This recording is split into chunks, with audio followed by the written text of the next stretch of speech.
तुमने 26 एकादशी करी, करते हो ना एकादशी के व्रत, और अगर एक एकादशी पर भी अगर आपको क्रोध आ गया तो आपकी करी हुई बाकी की एकादशी बेकार होगी। आपने 16 सोमवार करे, संकट सोमवार करे, अगर एक सोमवार को भी, संकट सोमवार की कथा कहती है, 16 सोमवार की कथा कहती है कि हम भगवान को जो समर्पण कर रहे हैं वो हम अपने रूप में करें।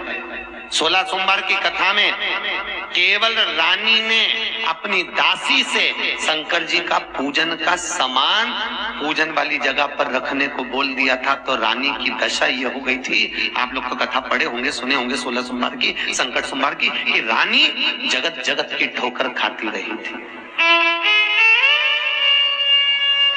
यहाँ तक कि शिव उपासना कह रही है, शंकर की कथा कह रही है, भोलेनाथ जी की कथा कह रही है। शिव उपासना के अंतर्गत भगवान शिव की करुणामय कथा कहती है कि आप शिव की उपासना में जो आपको बनता है उतना आप करिए। शिव की उपासना में जैसा आपको लगता है उतना आप करिए। शिव की उपासना में जो आपको सहजता लगे उतना आप शंकर को समर्पित करिए। बाबा भोलेनाथ जी ये भी नहीं कहते। कोई हमसे कह रहा था, गुरु जी 1001 बेलपत्री चढ़ाओ, कोई कहता है कि 1.25 लाख चढ़ाओ, कोई कहता है 50,000 चढ़ाओ, पर मेरी शिव महापुराण कहती है तुम्हारे मन में हो तो एक चढ़ा लेना, एक से भी शंकर प्रसन्न हो जाता है। और 1.25 लाख से भी चढ़ाया और मन में मेल रखा तो भोलेनाथ प्रसन्न नहीं होता। होता है कई लोग भगवान को, हम तो इतने 1.25 लाख चावल चढ़ाए, हम 1.25 लाख बेलपत्र चढ़ाए, हम भगवान शंकर की इतनी सेवा करते हैं, हम तो शंकर जी को रोज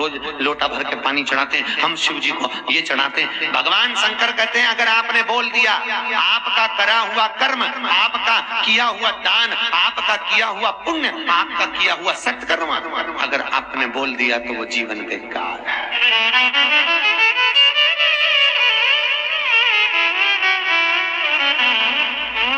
वो बेकार।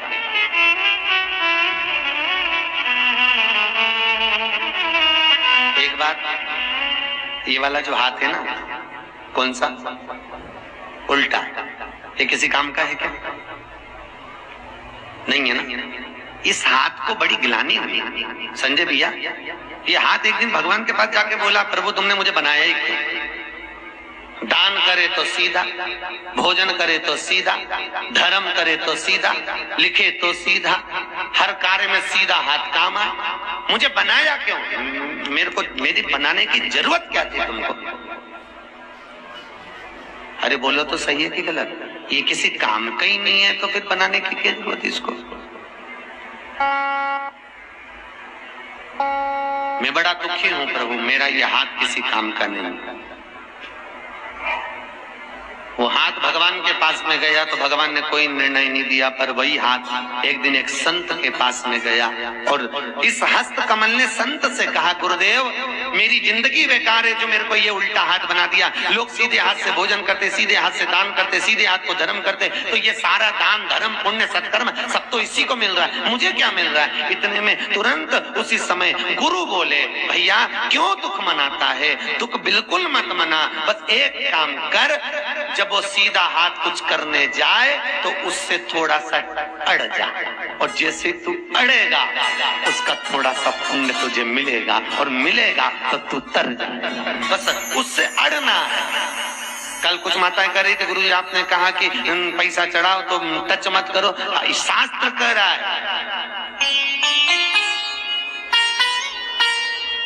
टच करना अलग बात है, अड़ना अरे बोलो तो अलग बात। अगर ये 1 रुपए दान कर रहा है तो चवन्नी इस हाथ की होना चाहिए, तब सवाया होना चाहिए।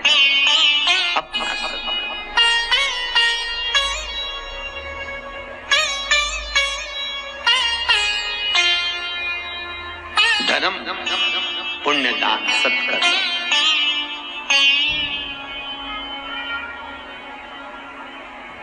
और सबसे विचित्र इंद्रिय अगर कोई है, 11 इंद्रियों में 5 कर्मेंद्रिय, 5 ज्ञान इंद्रिय और 1 मन, इसमें सबसे विचित्र अगर कोई इंद्रिय है, सबसे विचित्र इंद्रिय तो वो एक, और वो नयन सबसे विचित्र है। कौन सी इंद्रिय? नयन सबसे विचित्र है। इसको कहो चल, कथा में चल, मंदिर चल, दर्शन करना। ये दर्शन में जाती जरूर है, पर दर्शन में भी खोट ढूंढ लेती नहीं। इसलिए संतों ने कहा जब भजन करने बैठो, माला जपने बैठो तो क्या करो? नेत्र, अरे बोलो तो, बंद करो, नेत्र बंद करिए और भगवान का भजन करो। ये संत कह रहे हैं चक्षु को। और शिव महापुराण कहती है कि भगवान का भजन करने के लिए नेत्र बंद करने की भी जरूरत नहीं है। शिव पुराण कह रही है क्या करना है, तो कहा नेत्र को बंद ना करिए, अपने मन की इंद्रिय के नेत्र बंद करिए। इन नेत्र बंद करने से कुछ नहीं होगा। अगर मन संयमित हो गया तो ये नयन कहीं गलत जगह जाएंगे ही नहीं। गलत जगह जाने का काम क्या? दुर्वासा ऋषि के रूप में भगवान शंकर प्रकट हुए। आपने कथा सुनी ना? अनसुईया जी के दरवाजे पर जब भगवान भिक्षा मांगने के लिए गए थे तो 3 देवता प्रकट हुए थे। कौन कौन हुए थे? 3 देवता। एक हुए दत्तात्रेय, एक हुए चंद्र और तीसरे नंबर पर हुए दुर्वासा। शंकर जी के अंश से दुर्वासा बाबा प्रकट हुए। तो दुर्वासा ऋषि आखिर क्यों प्रकट हुए? क्योंकि दुर्वासा ऋषि के प्रागट्य का कारण भगवान शंकर का एक अंश दुर्वासा ऋषि के रूप में प्रकट होने का कारण है कि दुर्वासा बाबा हर पल हर घड़ी सबकी परीक्षा ले, भले फिर वो देवता क्यों ना, फिर वो देव क्यों ना।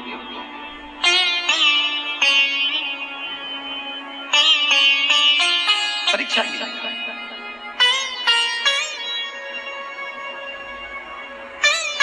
अब दुर्वासा ऋषि ने परीक्षा किस किस के लिए?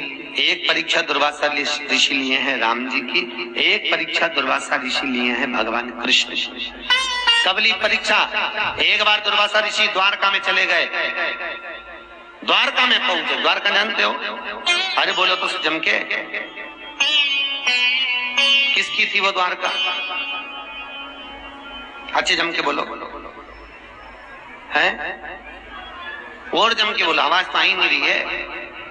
फिर वही वाली बात हमने पहले दिन कहा था, ऐसे मत बैठो जैसे किसी ने मार ठोक के बिठाया। अलमस्त बैठे, आनंद है, प्रसन्न चित्त दिखना चाहिए। ऐसे नहीं बैठो बिल्कुल मुंह उतार कर। भगवान भी कहेगा काय को आ गई घरे बैठी रहती, क्यों आई? अच्छे बैठे। कभी भी मंदिर में, देवालय में, गुरु के दरवाजे पर, माता पिता के पास में, संत महात्मा के पास कभी मुंह उतार कर नहीं जाना, प्रसन्नता में जाना। क्यों?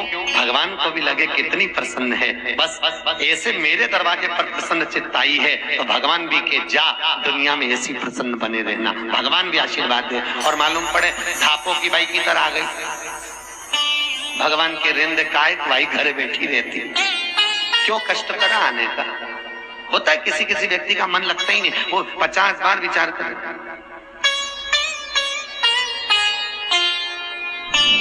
भगवान लिखे काय को आ गया, क्यों? प्रसन्न चित्त में रहिए। किसकी थी द्वारका? बोलो जम के। हैं? भगवान कृष्ण। पक्का है? लाख कर दूं? मैं तो पूछ रहा हूं।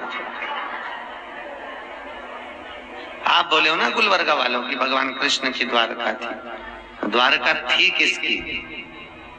राजा अनर्थ की। किसकी थी? राजा अनर्थ की द्वारका थी।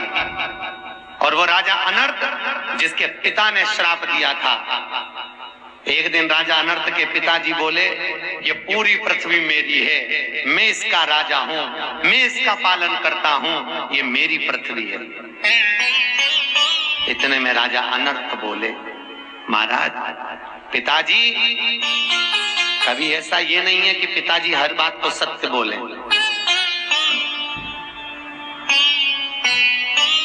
इतने में राजा अनर्थ बोल दिए, पिताजी आपकी वाणी झूठी है, आप कह रहे हो कि पृथ्वी सारी आपकी है। राजा अनर्थ ने कहा, पिताजी ये पूरी पृथ्वी, ये घर, ये जल, ये थल, ये सब कुछ भगवान नारायण का है, हमारा है क्या? बस इतना कहना था और राजा अनर्थ के पिताजी को क्रोध आ गया और राजा अनर्त के पिताजी बोले, अनर्त, मैं तुझे श्राप देता हूं, तूने अपने पिता के वचन को काटा है, मैं तुझे श्राप देता हूं, अपनी जायदाद में से एक हिस्सा नहीं दूंगा। अनर्त ने कहा, नहीं चाहिए आपकी जायदाद का हिस्सा। इतने में अनर्त के पिता को और क्रोध आया और पिताजी ने कहा, अगर मेरी जायदाद में जहां कहीं भी तू रहेगा, पृथ्वी पर कहीं पर रहेगा, तो जलकर भस्म हो जाएगा। अनर्त दौड़ा और दौड़कर पानी में कूद गया। पानी में कूदा राजा, और अनर्त जैसे ही पानी में कूदा, अनर्त ने सोचा पृथ्वी पिताजी की है, जल थोड़ी ना पिताजी की। पानी में कूद गया और राजा अनर्त पानी में कूदकर भगवान नारायण का तप करने लगे। भगवान नारायण का ऐसा तप करा कि नारायण प्रकट हो गए, और प्रकट होकर तुरंत उसी समय पर नारायण ने कहा, मांगो। अनर्त, तुम्हें क्या चाहिए, बोलो। राजा अनर्त कहते हैं, महाराज कुछ भी नहीं चाहिए, कुछ भी। अरे कुछ तो मांग लो। राजा अनर्त ने कहा, मुझे कुछ नहीं चाहिए प्रभु। अरे कुछ तो मांग ले। तब अनर्त ने कहा, मेरे पिताजी ने मुझे श्राप दिया है कि उनकी भूमि पर कहीं रहूंगा तो जलकर भस्म हो जाऊंगा।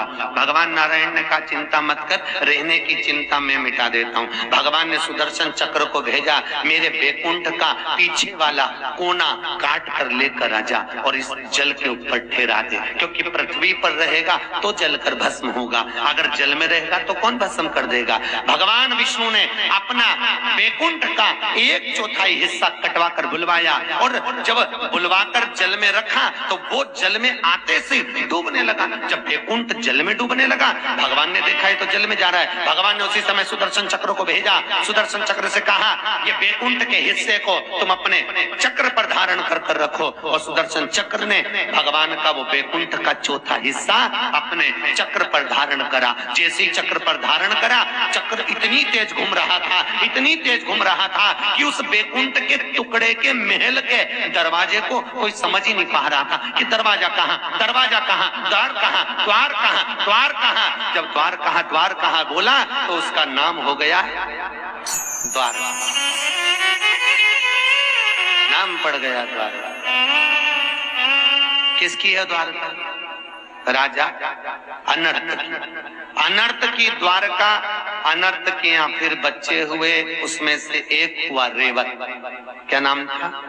रेवत। रेवत के पुत्र हुए। एक बेटी हुई जिसका नाम था रेवती। रेवत ने विचार कर अपनी बेटी किसको ब्याहूं, तो बेटी का रिश्ता लेकर दाऊ जी के पास गए और रेवती का विवाह किसके साथ हुआ? दाऊ जी के साथ। रेवत ने सोचा, मेरे बेटों के पास तो खूब माल है, क्यों ना अपनी इस द्वारका को मैं अपनी बेटी को दे दूं। और उसी समय, उसी पल, उसी घड़ी रेवत ने अपनी उस द्वारका को रेवती के कन्यादान में दे दिया। अब वो द्वारका किसकी हो गई? जम के बोलो। रेवती। रेवती कौन? दाऊ जी की धर्म। जब भगवान कृष्ण रुक्मिणी जी को भगा कर लेकर आए, ब्राह्मण ने कहा, शादी के समय पर कन्यादान कौन करेगा?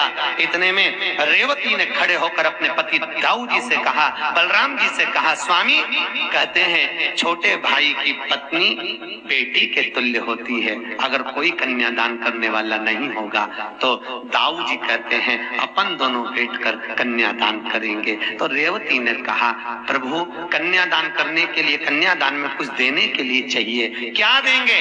इतने में दाऊ जी ने कहा, तू बता कि दान में दिया क्या जाए? तो रेवती ने कहा, मेरे पास देने के लिए तो एक ही चीज है, रुक्मिणी के कन्यादान में मैं अपनी द्वारका रुक्मिणी को दे देती हूँ। और वो द्वारका रुक्मिणी को मिली। तो रुक्मिणी को जैसे मिली तो रुक्मिणी ने द्वारकाधीश को प्रदान करी। तो सोचो वो द्वारका का राजा कौन था और कौन बन गया। उसी तरह तुम्हारे घर का मालिक कौन था? परदादा। जिस घर में तुम रहते हो उस पे पहले नेम प्लेट परदादा की थी। दादा गए, फिर दूसरे की आ गई, दूसरा गया, दूसरे की आ गई। एक दिन तुम जाओगे,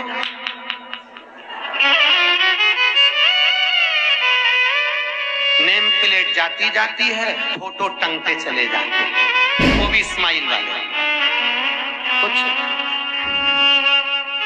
और उन फोटो पे भी पूड़ी और खीर चिपकी रहती है साल भर, 16 शराब, बस और कुछ। बिल्कुल मत हंसो, अपने भी ऐसे ही चिपकेंगे, अलग से नहीं, वैसे की वैसी हॉल में चिपकेंगे। जब दादा परदादा फिर लीला भाई ऊपर टंगे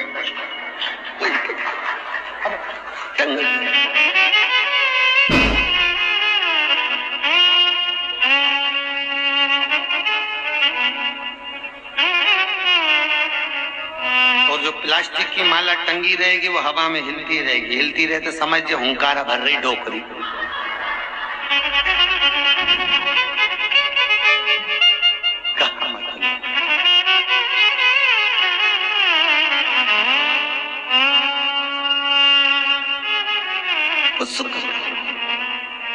वो आनंद का, वो रस तत्व का कहा, और उस रस तत्व की मूलता सुख ढूंढे,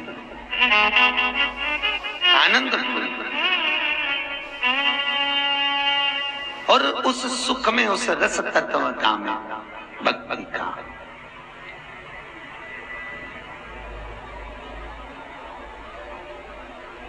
जाएगा जब यहाँ से कुछ भी ना पास होगा, 2 गज कफन का टुकड़ा तेरा लिबास होगा। कुछ भी नहीं, जिस चीज के लिए झगड़े हो, लड़े हो, विवाद करे हो, मरते समय लिख देना बच्चों से, ये फ्रिज मैंने बुलवाया था अपने पैसे से, मेरी अर्थी पे लेके जाना। कुछ भी काम नहीं आएगा। क्या काम आएगा? जो तुमने भजन किया, बैसाख महीने में जो शिव महापुराण सुन रहे हो, ये वहां तक जाएगी। और भगवान पूछेगा, रिश्वत का जमाना है, बिगड़ रिश्वत के बच्चों के एडमिशन नहीं हो तो तुम्हारा बैकुंठ में एडमिशन कौन कराएगा? कौन गवाही देने जाएगा? जिनके पीछे तुम इतना समय बर्बाद कर रहे हो। कितना बीमा करवाया? आप में से कितने लोग हैं जिन्होंने बीमा करवाया है? बोलो, करवाया कि नहीं करवाया बीमा? किसी ने अपने लड़के का, किसी ने अपनी पत्नी का, किसी ने अपने पति का। दुनिया में से भले तुम हाथ मत उठाओ, हमको भले मत बताओ, पर उसको सब मालूम है कितनों ने बीमा करवाया। भले करवाया, पर कितना बीमा करवाया? पर ईमानदारी से बोलो, बीमा तुमने करवाया, तुम्हारा पूरे बीमे की रकम जमा करी तुमने, पैसा जोड़ा तुमने, पर ईमानदारी से बोलो वो बीमा मिलता किसको है? अरे बोलो तो, तुम्हारे जाने के बाद दूसरे को। उस बीमे का सुख कौन भोग रहा? दूसरा। जोड़ जोड़ के तुम मर गए और बीमा मिला दूसरे को। वो बीमे की रकम तुम्हारे मरने के बाद परिवार वालों को मिलती है, पर ये शिव पुराण रूपी बीमा जो अग्रवाल परिवार ने करवाया है, इसकी रकम हाथ की हाथ मिलती है, बस तुरंत, उसी समय पर, उसी पल, उसी क्षण। और आपने जो कथा सुनी है, ये वो बीमा कंपनी है, इसमें जो आ गया उसका बीमा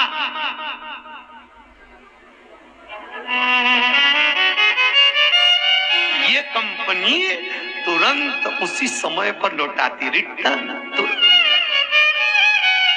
परिवार के लोग तो आंख में आंसू भर भर के रोएंगे, पूरा परिवार खूब रोएगा। तुम्हारी और किसी का ध्यान नहीं जाएगा, कुछ भी, बिल्कुल भी नहीं। ये उसी में का हाल है, जैसे एक सास ने बहू से कहा, जा दैया बिलो ले, और दही बिलोने के लिए बहू बैठी, नई नवेली थी। जैसी दैया बिलोई, चिल्ला के दौड़ी, मम्मी, ओ सासू जी, सासू जी। सासू जी बोली, हाँ बेटा क्या हुआ? माखन आ गया। अब दैया बिलोगी तो माखन तो आएगा। माखन आ गया। सास धड़धड़ाती आई, जूड़ा बांधती हुई एक थप्पड़ दिया, कल की आई और ससुर का नाम लेती है। अब इसको क्या मालूम था कि मेरे ससुर का नाम माखन? ये तो भूल से नहीं लेती है, क्यों बोलती माखन? सास ने कहा, आज के बाद अगर ससुर का नाम लिया तो जीवान खींच लूंगी, सोच लेना। 6 महीने निकल गए। 6 महीने बाद फिर सास ने कहा, जा दैया बिलो ले। जो दैया बिलोने बैठी, फिर मक्खन आ गया, फिर चिल्लाई, सासू जी, ओ सासू जी। सासू जी बोले, क्या है? कि ससुर जी हंडी में आ गए। अब बोल सकती नहीं कि माखन आ गया, तो यही बोलेगी ससुर हंडी में पड़ा। सुख देखो तो कहां कहीं का माखन बैठा हो तो बुरा मत मान जो रे, सुख ढूंढ रहे वो ना। ये वो बीमा कंपनी है जिस बीमा कंपनी में तुरंत उसी समय पर जैसे ही प्राण छूटे वैसे ही उसी समय पर यमराज फाइल लेकर आएगा। कौन सी फाइल? दो फाइल रहती है, एक लाल एक पीली। पीली फाइल में बीमे की रकम, लाल फाइल में जो खूब गुलाब जामुन खाई, पेड़ा खाया, एसी में सोई, डनलप के गद्दे पर दिन भर टीवी के सामने बैठी रही, कभी कथा में नहीं गई, वो लाल फाइल नहीं, लाल फाइल।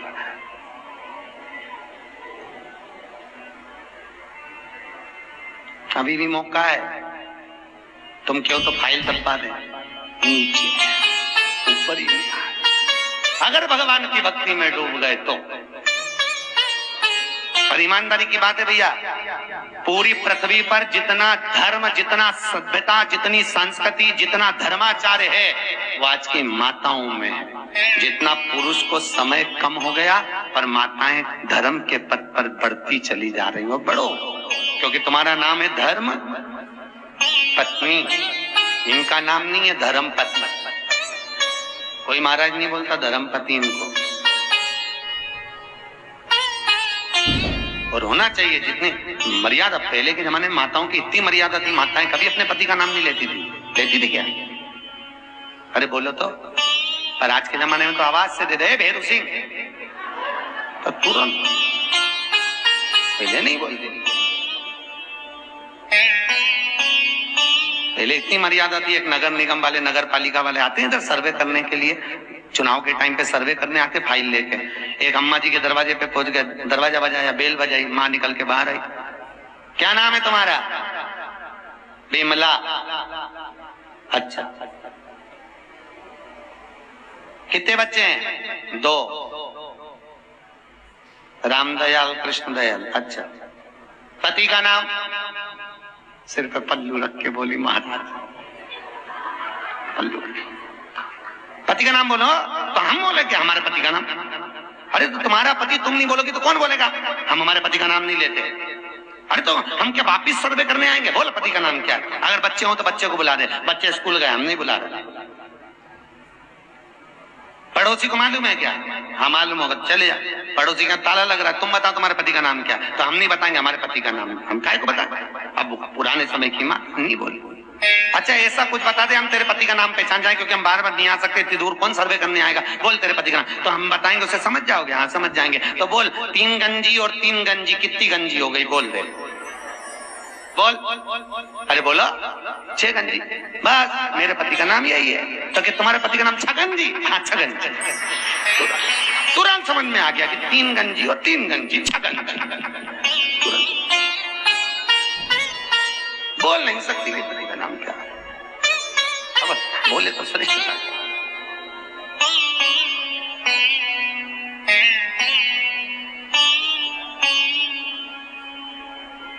महाराज एक बार भी बरंगल में महेश्वरी समाज कथा कराई। बरंगल में हम कथा में गए, हमने पहले दिन आरती गा दी, जय जगदीश हरे, जय जगदीश हरे। बाजू में एक अम्मा खड़ी थी, वो जय कल्लू के पिताजी हरे, जय कल्लू। हम समझ नहीं पाए, पल्लू वल्लू लेके जय कल्लू के पिताजी हरे बोले। अब हमने आखिरी में तो पूछ लिया, अम्मा हम बोल रहे जगदीश हरे, तू बोल रही कल्लू के पिताजी हरे, ऐसा क्यों बोल रहे? कि गुरुजी उनका नाम। कहा कितनी मर्यादा है साहब, कितनी सभ्यता, कितनी संस्कृति, कितनी मर्यादा। भैया जो जान गया शंकर को, जो पहचान गया शंकर को, उसका जीवन निखर गया, उसका जीवन आनंदित हो गया। शिव दुर्वासा ऋषि ने जाकर द्वारका में आवाज लगाई, कोई मुझे मेहमान रख लो। ये दुर्वासा नहीं, स्वयं शिव है। कोई मुझे मेहमान रखो। शंकर जी को कोई भगवान दुर्वासा ऋषि को कौन मेहमान रखे? इतना गुस्सा करने वाले को कोई मेहमान नहीं रखता, याद रखिए। मेहमान कौन से अच्छे लगते हैं? जिनके चेहरे पर स्माइल, जिन दिन भर फूली भाई जैसी फूली रहे, उसे कौन मेहमान करने बुलाए? अगर अपने यहाँ बुआ काका कोई भी बुआ मुआ ऐसी रहे नहीं जो गुस्सा करे, मामा जी गुस्सा करे, काका जी गुस्सा करे, बहुत गुस्सा करे, तो उनको लोग आखिरी में पत्रिका भेजते हैं कि पहुंचे तो ठीक है, नहीं आए तो अच्छा।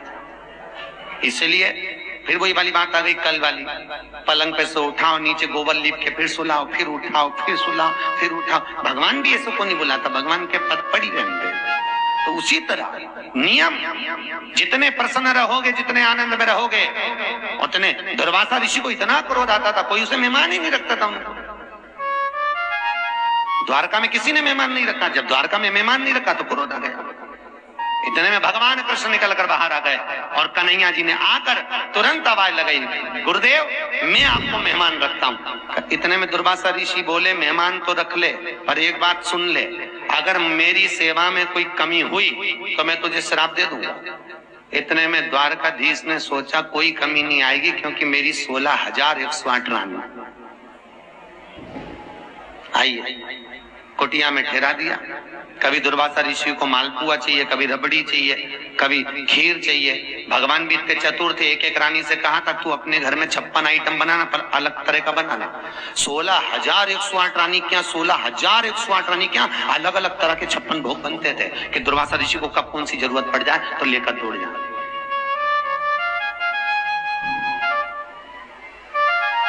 होते पर दुनिया के लोग, तुम कितना भी अच्छे से अच्छा कर लो, कितना भी अच्छे से अच्छा कर लो, दुनिया के लोग उसमें कमी निकाल ही देते हैं।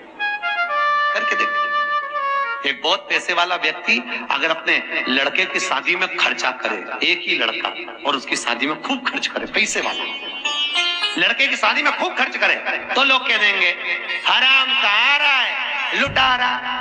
और बहुत पैसे वाला व्यक्ति अगर अपने लड़के की शादी में खर्च ना करे तो लोग कह देंगे बताओ इतना है, कहीं छाती पे बांध के ले जाएगा, ये की औलाद तो शादी में नहीं खर्च करता। ये दुनिया के लोग हैं। किसी के यहाँ जाओ और बहुत तेज भूख लग रही है, बहुत तेज, किसी के यहाँ गए बहुत तेज भूख, तो उसने बिस्कुट रखा, मिक्सचर रखा, सेव रखा, बालूशाही रखी, सब रखी, और तुम जल्दी जल्दी खा जाओ तो अंदर से लोग कहेंगे बताओ कैसी हपसन है, पूरा खा गई। और किसी के यहाँ जाओ एक बिस्कुट उठा के रख दो तो अंदर से आवाज आएगी अपने आप को हीरोइन समझ रही है, बताओ कैसे बस एक बिस्कुट खा के धर दिया। लोग हैं कहे बिना अरे बोलो नहीं रहेंगे। फिर निवेदन है किसी के कहने पर मत जाइए, किसी के कहने पर मत जाओ, क्या किसको रोइए, चादर तान के सोइए। अपने को आग लगे बस्ती में, अपन रहो मस्ती में, कोई कितने के कल माताएं कह रही थी क्या गुरुजी तुम बहुओं पे बोलते रहते हो, कभी पुरुषों पे तो बोलते ही नहीं हो। हमने कहा जी जी कैसे बोले, हम भी तो पुरुष हैं। बोले तो बोले कैसे भैया, इनको सुधारने की जरूरत नहीं है, बूढ़ी बूढ़ी माओं को सुधारने की जरूरत नहीं है। जरूरत तो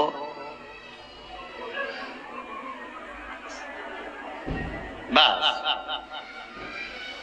इनको क्या करूं सुधार का, इनके तो तुमने ही सुधार रखा है, सुधार के करो क्या, सुधारना तो तुमको है।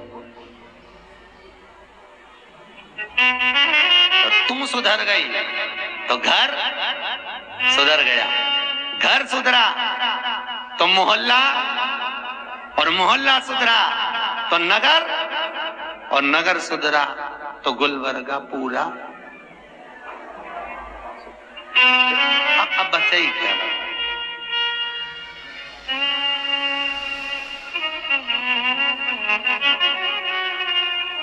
समझो भगवान को जानने की नेत्र, और हमारे नेत्र अगर परखदार हैं तो फिर भगवान मिल सकता है।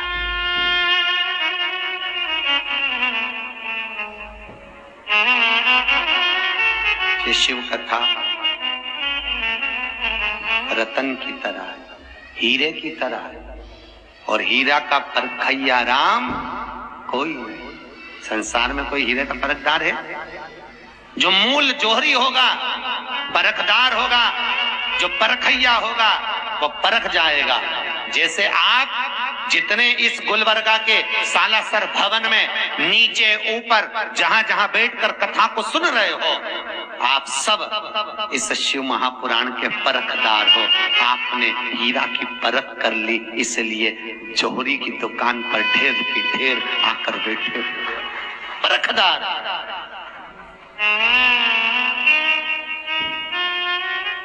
बहुत कठिन है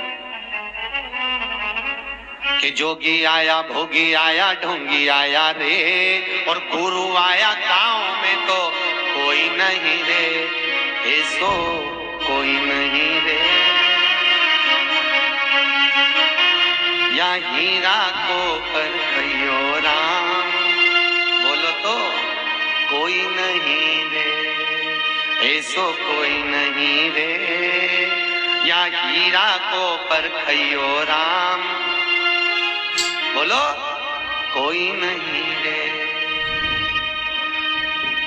राम नाम को हाट भरायो। हाट जानते हो? हाट मतलब बाजार। किसका बाजार लगाता है? भगवान के नाम का बाजार। राम नाम को हाट भरायो, घर जाने की बात, कब 7 बजे कब घर जाऊं। कल हमारी वृद्ध माताएं, बूढ़ी बूढ़ी माताएं ऊपर जब बेलपत्र लेने आई तो कह रही थी, गुरुजी इतनी जल्दी टाइम हो जाता है, हमको मालूम ही नहीं पड़ता, कथा का समय ही नहीं मालूम पड़ता। आओ, और 7 बज जाती है। थोड़ी कथा को बड़ी करो। कई माताएं, कौन हो ऐसा परखदार जिसने शिव को जान लिया? कोटि कोटि जन्म, हजारों जन्म जब निकल जाएं, कई जन्म मृत्यु लोक में होकर निकल जाएं, तो भी जान नहीं सकते कि शंकर कौन है, शिव कौन है, कौन आखिर है? भगवान शिव जैसा, भगवान शंकर जैसा दुनिया में कौन है? कौन है? भगवान। दुर्वासा ऋषि ने जाकर कहा, परीक्षा ली, और जैसे ही दुर्वासा ऋषि ने परीक्षा ली, दुर्वासा बाबा ने कहा मुझे मेहमान रखो, कोई तो मेहमान रखो। भगवान कृष्ण ने कहा चलो मेरे यहाँ चलो। भगवान कृष्ण क्या चले गए, और भगवान कृष्ण के यहाँ जैसे पहुंचे, और भगवान कृष्ण के यहाँ पहुंचते ही एक सुंदर कुटिया का निर्माण भगवान ने करा दिया। इतनी सुंदर कुटिया बनाई मेरे ठाकुर जी ने, और उसमें रख दिया। कभी दुर्वासा ऋषि को रबड़ी चाहिए, कभी बालूशाही चाहिए, भगवान रोज बनवा के तैयार रखते, भेज देते तुरंत, प्रतिदिन भगवान। अब एक दिन दुर्वासा ऋषि ने क्या करा कि बाबा दुर्वासा ने खुद की ही कुटिया में आग लगा दी, और आग लगाकर बाहर जाके खड़े हो गए। इतने में भगवान पूछ रहे, आग किसने लगाई? पूरे नगर के लोग, द्वारकापुर के लोग उसमें आग को बुझा रहे, और भगवान, इतने में भगवान आकर पूछे कौन ने आग लगाई? दुर्वासा ऋषि पीछे से आके बोले हमने लगाई, हम तो मेहमान, आग भी लगा सकते, हमारी मर्जी, अब बुलाया है तो झेलो।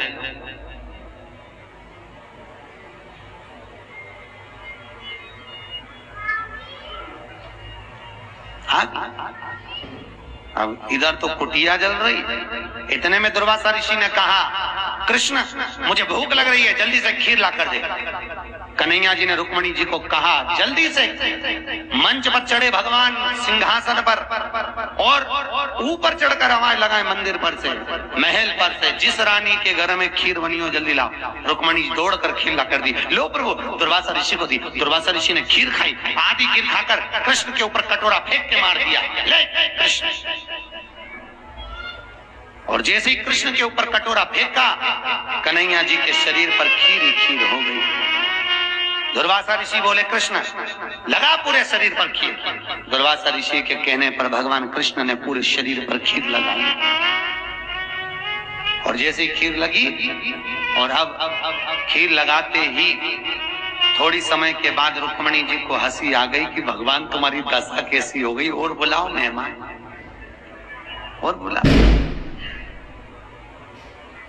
अब रुक्मणी जी हंसी तो दुर्वासा ऋषि बोले, आज मैं द्वारका घूमने को जाऊंगा, पर रथ में ना घोड़ा लगेगा ना घोड़ी, उसकी जगह रथ को ये रुक्मणी जी जोत कर लेकर जाएगी। और रुक्मणी जी को रथ खींचने में लगाया, द्वारकाधीश पीछे पीछे चले, दुर्वासा ऋषि घोड़ा घुमाते हुए चले। चलते चलते रुक्मणी जी को चक्कर आ गए, बेहोश होकर जमीन पर गिर गई। जैसे ही रुक्मणी जी नीचे गिरी, जल का छींटा दिया दुर्वासा ऋषि ने और कन्हैया से कहा, कन्हैया मैंने तेरे शरीर पर खीर फेंकी थी, तूने पूरे शरीर में लगाई पर पांव के तलवे में क्यों नहीं लगाई? भगवान बोले, दुर्वासा बाबा ये आपकी खाई हुई प्रसादी है, प्रसादी पांव के तलवे में कैसे लेता, इसीलिए नहीं लगाई। दुर्वासा ऋषि ने कहा, कृष्ण सुन, मैंने तो तुझे कवच दिया था पर तूने उस कवच को धारण नहीं करा, इसलिए तेरे प्राण छूटेंगे तो पांव के तलवे से छूटेंगे। इसलिए कृष्ण को बाण कहाँ लगा था? पांव के तलवे। और इस रुक्मणी ने मेरी हंसी उड़ाई है, इसलिए इस रुक्मणी का तुझे द्वारका से त्याग करना पड़ेगा। और भगवान कृष्ण ने रुक्मणी जी को द्वारका से बाहर निकाल दिया। आज भी द्वारकापुरी में रुक्मणी जी का मंदिर कोसों दूर बना हुआ है, दूर है। ये परीक्षा किसने ली है? भगवान शंकर ने दुर्वासा का रूप रखा, शिव परीक्षा ले रहे हैं। भगवान शंकर नित्य प्रति अगर अपने भगत से परीक्षा, एक कड़प नाम का डाकू था, क्या नाम था उसका? कड़प नाम का डाकू एक जगह प्रवचन में सुन लिया। ये प्रवचन का असर होता है व्यक्ति को, ऐसा नहीं कि प्रवचन का असर नहीं होता। कई लोग कहते हैं महाराज जी हम इतनी कथा सुनते हैं, हमको याद तो रहती ही नहीं है, तो कथा सुनने से लाभ क्या? आप भी कहोगे महाराज हम तो इतनी सुने पर हमको तो याद रहती नहीं है, फिर इसका कथा सुनने का लाभ क्या है? भैया कथा भले याद ना रहे पर कथा अपना असर दिखाती है। उसी तरह जैसे 1 महीने पहले 3 तारीख को तुमने भोजन में क्या खाया था, दिन भर क्या क्या खाया था, तुम में से किसी को मालूम है? बोलो तो, मालूम है किसी को? 1 महीने पहले 3 तारीख को क्या खाया तुम्हें नहीं मालूम, पर जो 3 तारीख को तुमने खाया वो तुम्हारे शरीर में रक्त बन गया, रक्त बनकर तुम्हारे शरीर में आज तक चल रहा है और तुम्हारे शरीर को चला रहा है। 1 महीने पहले खाया हुआ शरीर में आज तक चल रहा है एनर्जी के रूप में। उसी तरह भले शिव पुराण तुम्हें याद ना रहे पर ये शिव पुराण अगर तुमने सुन ली तो ये अंतिम समय तक तुम्हारा साथ देती रहेगी, तुम्हारे शरीर पर चलती रहेगी, तुम्हारी आत्मा पर रमण करती रहेगी और तुम्हारे जीवन को उतारती रहेगी। ये शिव पुराण होता है। पहले उस पर कोई विश्वास ना करे। एक गुरुजी प्रवचन कह रहे थे और प्रवचन में गुरुजी ने कहा अगर भव सागर तरना है तो भगवान का भजन करना है। जो भगवान का भजन करेगा भव सागर तर जाएगा।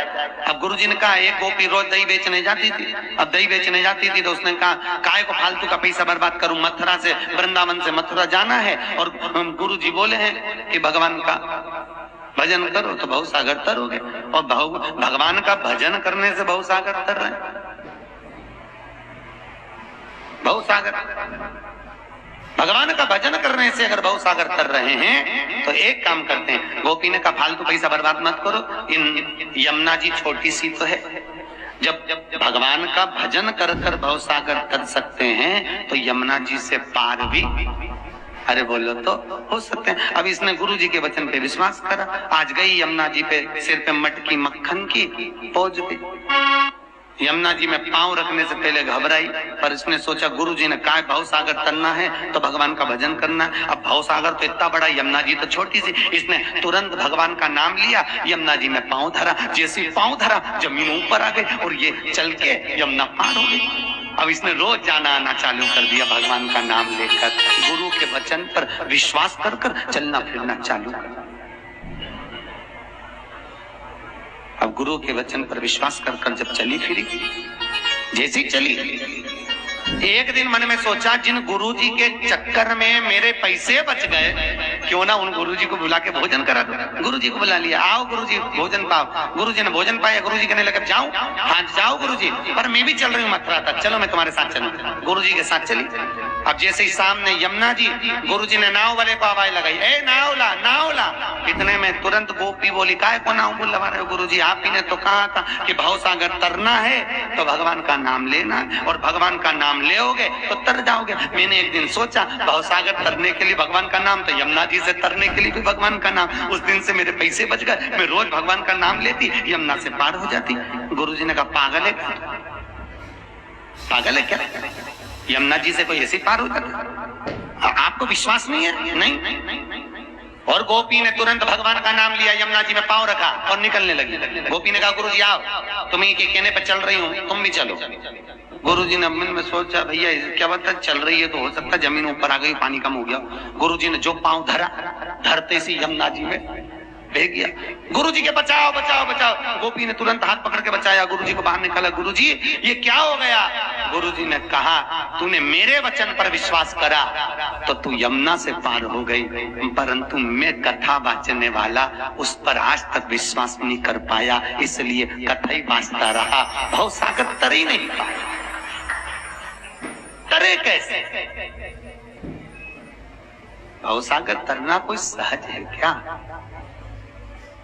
अरे बोलो तो, सरल है बहुत। भजन से चिदानंद से जितना भजन करो उतना।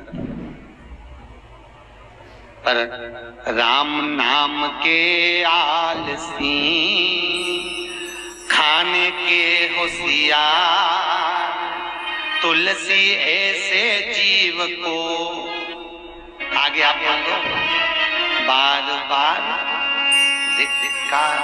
क्या फिर वही वाली बात आ गई, कल वाली। तूने राम नाम लीनो ना भरी जवानी में, तू डूब के मर जा रे चुल्लू भर पानी में। तू डूब के मर जा रे चुल्लू भर पानी में। तू डूब के मर जा रे चुल्लू भर पानी में। भगवान की भक्ति में पूरा बचपन, जवानी, अधेड़ी, बुढ़ापा सब बेकार निकाल दिया। अंत में अवस्था यूं ही चली।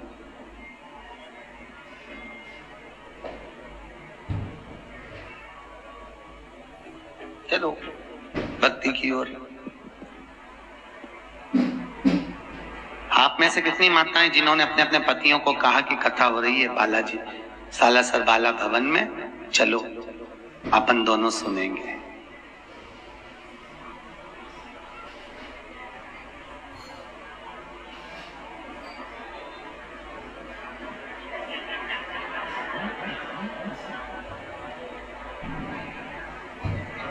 सात दिन में तुमने कथा का लिए नहीं बोला, पर आप में से कितनी माताएं जिन्होंने अपने पति को फोन लगा के बोला होगा बाजार से सब्जी ले आना।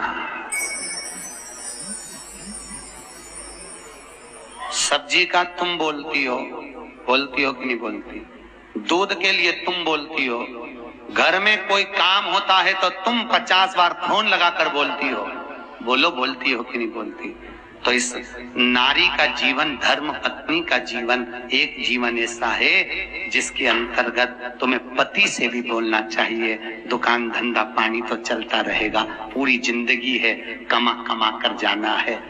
भगवान शंकर सुता कड़प नाम का जो भगत था, एक संत के मुख से सुन लिया कि भगवान शंकर को जल चढ़ाने से, भगवान शंकर को बेलपत्र फूल चढ़ाने से, भगवान शंकर को भोग लगाने से शिव प्रसन्न होते। उसने सुना, मनाए कैसे शंकर जी? अब डाकू के पास में कोई बर्तन हो तो पानी बदले, कोई सामान हो उसमें कभी फूल पत्ती देखी हो भगवान की बेलपत्र तो चढ़ा दे। गया जो खाता था, पशुओं को मारकर उसका मांस लिया, एक हाथ में मांस लिया और दूसरे हाथ में पेड़ों की पत्ती को तोड़ लिया। पत्ती को तोड़ा, मांस लिया, अब पानी कहां पर ले, तो उसने सरोवर में जाके मुंह में पानी भर लिया और एक शंकर जी का मंदिर ढूंढता फिरा। शंकर जी का मंदिर, शंकर जी का ओटला ढूंढा।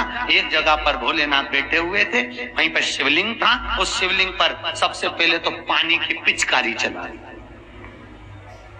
पानी की पिचकारी भोलेनाथ पर,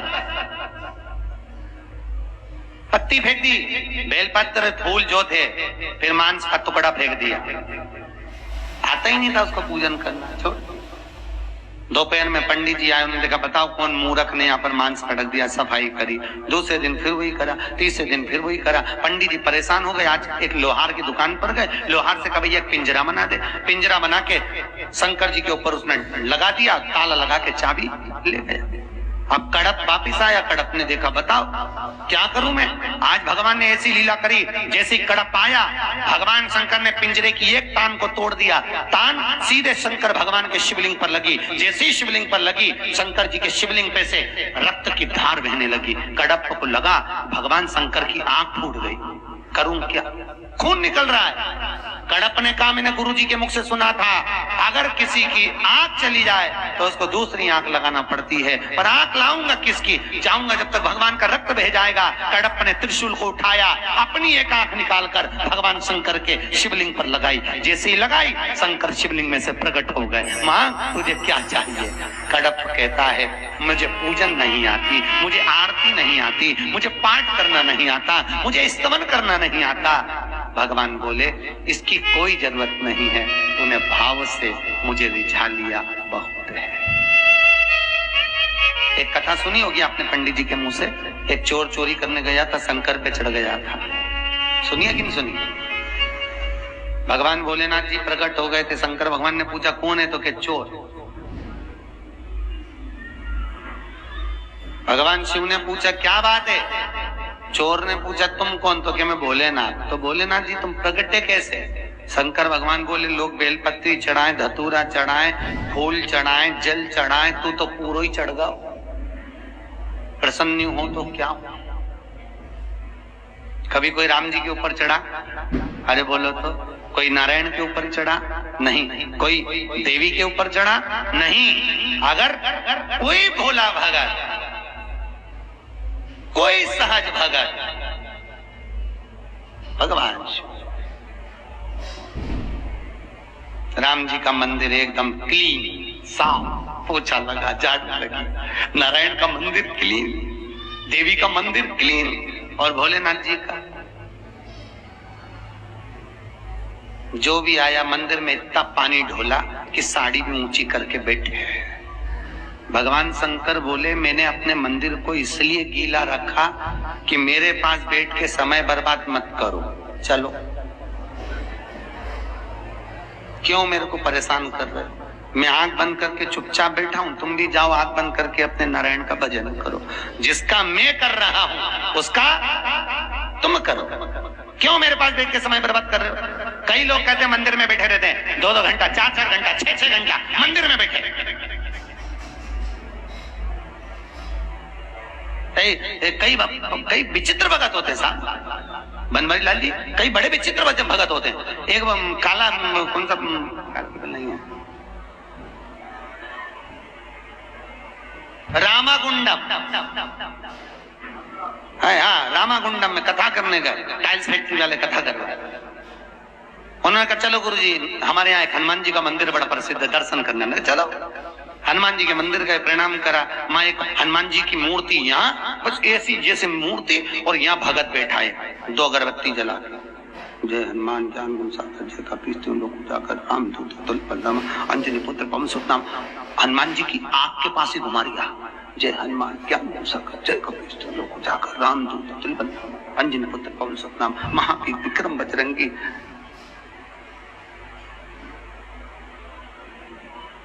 लाहौटी जी बोले चलो गुरुजी दर्शन हो गए। हमने कहा दर्शन तो अभी हो गए, परंतु अब इससे मिलके ही जाऊंगा, थोड़ी देर रुक जाओ।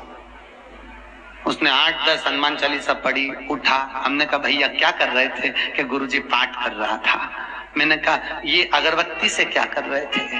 क्या घुमा रहा था? तो मैंने कहा भगवान की आंख के पास घुमाए, तू कहीं बैठा हो और तेरी पत्नी अगरबत्ती लगा के तेरे मुंडे के पास लाके घुमाए, तुझे कैसा लगेगा ये बता?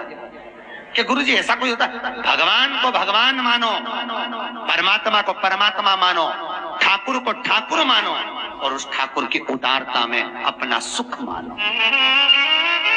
मानो तो गंगा जल, न मानो तो बहता मन तुम्हारा, तुम क्या मानो?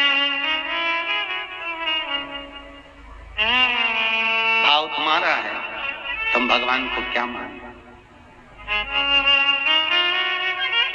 मन की खुशी तो कहे ना, भगत बिना ये कुछ भी नहीं है, अरे भगत है इनके प्राण, भगत के वश में है भगवान, भगत के वश में है भगवान। भगत बिना ये कुछ भी नहीं, भगत बिना ये कुछ भी नहीं, भगत है इनके प्राण, भगत के वश में है भगवान, भगत के वश में है भगवान।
भगवान की भक्ति का सुख मूल परमात्मा का।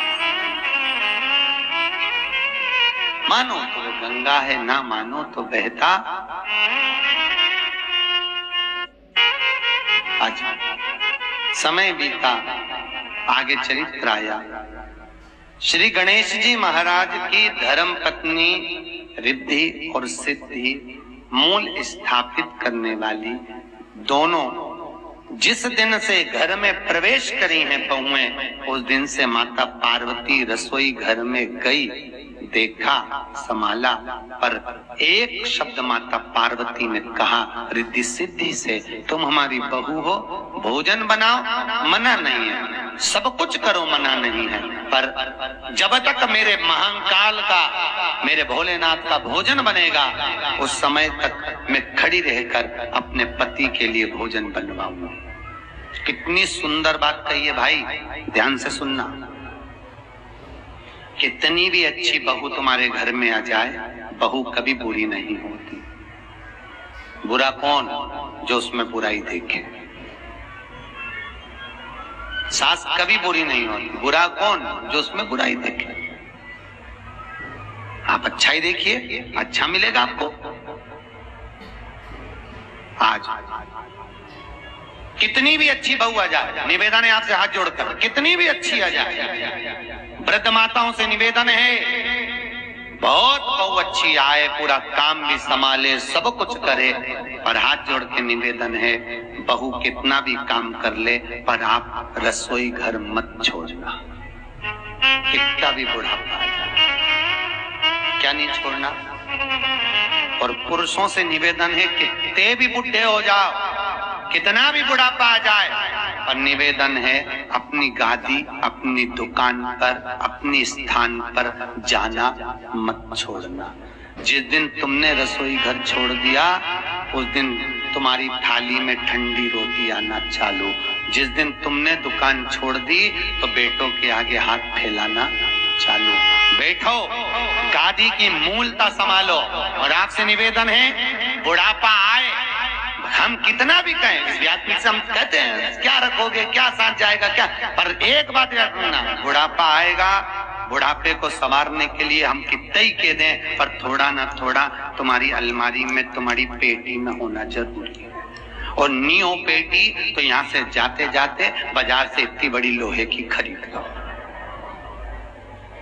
कितनी बड़ी? हाथ से बताओ, कितनी बड़ी? और बहुएं जब घर में नी रहे, तब पुरानी साड़ियों में यहाँ से जाती जाती 4-6 ईंट, 4-6 पत्थर बड़े बड़े ले जाके पुराने कपड़ों में लपेट के पेटी में धर दो। जब बहुएं नी रहे तब। और बहुएं जब आए, हर दिवाली पे उनसे कहना, बेटा जरा पेटी सरका ना, बहुओं को लगेगा डोकरी के पास माल अच्छा है, तो चाय भी अच्छी मिलेगी, रोटी भी अच्छी मिलेगी। और मरती मर जाना, पर पेटी मत खोलना बहू के आगे। अम्माओं ध्यान रखना, पेटी मत खोलना। और जब अंतिम सांसें चलने लगे, यमराज बंदी बनाने आए, लगने लगे कि अब जा रही हूं, बस उसी समय पे सब बहुओं को, 4-5 को बुला लेना, बड़ी बहू के हाथ में चाबी समला देना, बेटा बांट लेना। अब बहुएं भी इतनी जल्दी पेटी नहीं बांटेंगी, क्योंकि नंदे आई है। राम नाम को हाथ भरायो, घर जाने की बाट, धीरे धीरे चलो रे भैया, मेरा भोले देखे बाट, ऐसो कोई नहीं रे, ऐसो कोई हीरा कोई नहीं, ऐसो कोई नहीं रे, ऐसो कोई नहीं रे, या हीरा को पर भैयो राम कोई नहीं रे, ऐसो कोई नहीं रे, ऐसो कोई नहीं रे, या हीरा को पर भैयो राम कोई नहीं रे। देखो, आज और ताली बजा लो, कल से कोई नहीं कहेगा कि तुम ताली बजाओ। और घर पे बैठ के बजाना भी मत, ही नहीं तो लोग समझेंगे जब से शिव पुराण से आई पागल हो गई। आज ही मौका है, कल से घर के बाहर बैठ के हार हार।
के परस्कार होना बहुत कठिन है, बहुत कठिन। हर हर महा